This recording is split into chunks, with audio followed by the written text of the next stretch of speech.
Bonjour les amis, bienvenue au bar de l'Entracte. À votre santé, c'est de l'eau, hein, je précise. C'est vrai que la plupart du temps, je vous parle de films anciens, et là, je vais vous parler de films anciens et actuels, c'est-à-dire d'une saga ou d'une franchise, comme on dit maintenant. Je voulais vous parler de James Bond. J'ai consacré une vidéo au premier James Bond au cinéma, James Bond contre Dr No, qui est sorti au début des années 60. En 1962, si ma mémoire est bonne, il faudra que je vérifie, pour ne pas dire de bêtises. Je dis bien le premier film au cinéma parce que j'ai eu un commentaire qui m'a précisé que ce n'était pas vraiment le premier. Le premier était à la télévision britannique. Mais bon, ici je parle de cinéma et non pas de télévision. Même si j'ai un t-shirt avec le sigle de l'ORTF, c'est un petit clin d'œil nostalgique. Et donc je voulais vous parler de James Bond. Vous le savez, on en parle depuis pour ceux qui s'intéressent à ce sujet-là, depuis le dernier opus, comme on dit, le dernier film avec Daniel Craig, où on a fait mourir James Bond d'ailleurs.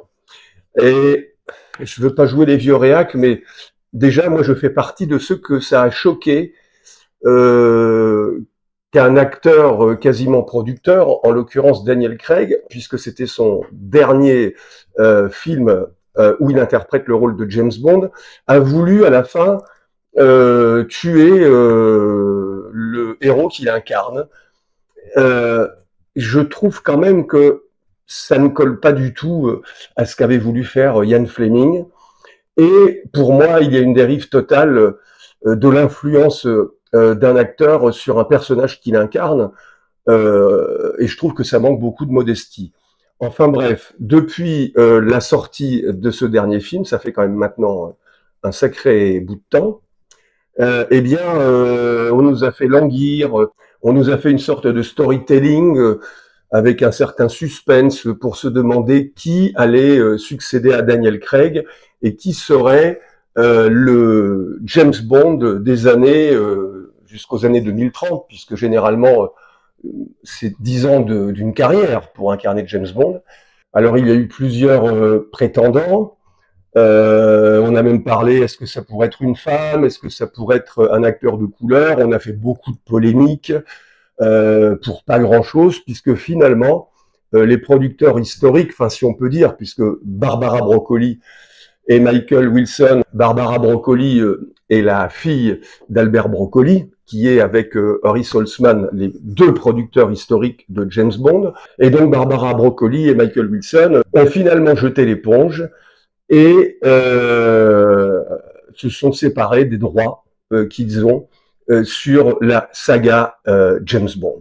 Et on a appris que c'est Amazon de Jeff Bezos, qui est un géant de l'audiovisuel désormais, qui a racheté les droits et qui maintenant a la mainmise totale sur la saga. C'est quand même un changement d'époque, puisque quand même James Bond, c'est avant tout quelque chose de britannique. C'est un agent secret qui fait partie des services secrets britanniques, et toute cette création de Ian Fleming, qui a pris un essor presque unique au cinéma, je pense que ça doit être le seul héros qui, sans discontinuer, occupe l'écran depuis plus de 60 ans. Et là, d'un seul coup, eh bien, l'Angleterre passe la main, et ce sont les Américains qui s'approprient James Bond. Alors, je ne veux pas faire de prévision, mais je pense que ça va vite tourner à la catastrophe, parce que les Américains et la nuance, ça fait deux.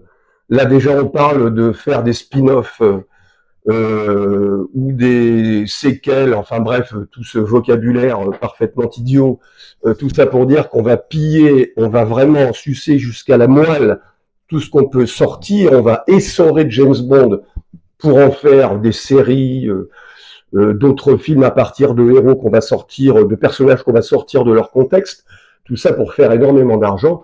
Il est clair qu'on va y perdre tout à fait l'essence même de James Bond.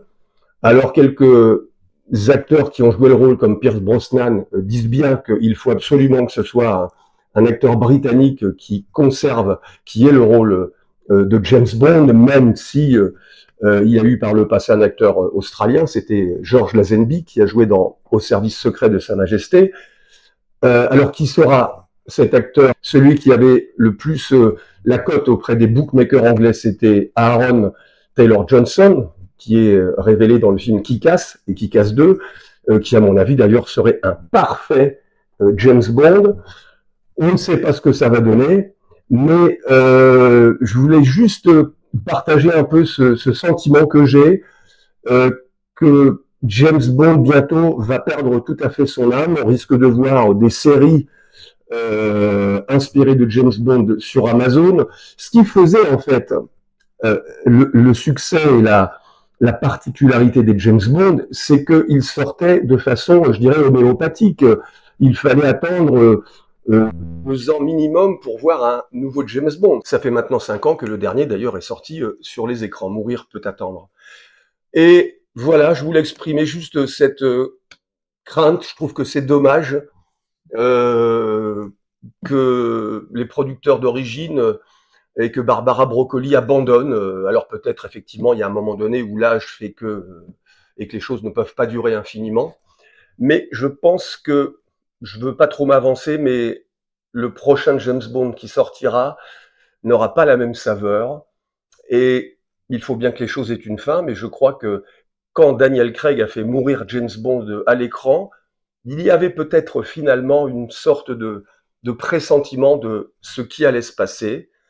Et il y a des signes dans la vie, il faut savoir voir les signes. Et je crois que malheureusement, cette annonce prématurée de la mort de James Bond au cinéma, elle n'était peut-être pas tout à fait anodine. Donc, mais j'espère vraiment me tromper. Mais je crois que, hélas, James Bond tel que nous l'avons connu, je pense que c'est terminé. Et puis de toute façon, le plus grand des James Bond, le meilleur James Bond de tous les temps, c'était Sean Connery, bien évidemment. Après, il y a des choses bien, mais ce n'est déjà plus tout à fait la même chose. Voilà, vous me direz ce que vous en pensez, quel est votre sentiment, peut-être que vous serez plus optimiste que moi. En attendant, je vous remercie et je vous dis à très bientôt au bar de l'Entracte. Santé!